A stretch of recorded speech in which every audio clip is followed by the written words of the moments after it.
সম্মানিত ভিউয়ার্স, আপনারা দেখছেন বাগুড়িয়া থেকে বর্তাগামী রাস্তার বেহাল অবস্থা।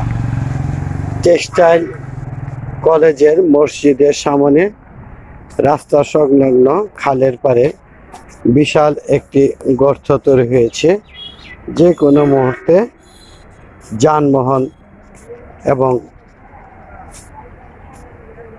জনসাধারণের বিপদ হওয়ার সম্ভাবনা আছে। অনতি বিলম্বে ইহা সংস্কার বা প্রতিরক্ষামূলক ব্যবস্থা নেওয়া উচিত। সামনে আছে টেক্সটাইল কলেজের গেট, আর এখানে আছে খাল। সেই খালের পার ঘেঁষে রাস্তাটা ভেঙেছে। অতীব জরুরিতে এই গর্তটা ভরাট অথবা প্রতিরক্ষামূলক ব্যবস্থা গ্রহণ করা দরকার। বাগুড়া থেকে সৈয়দ মহসিন হাবিব, শুভেচ্ছা টিভি। আসসালামু আলাইকুম রহমতুল্লাহ।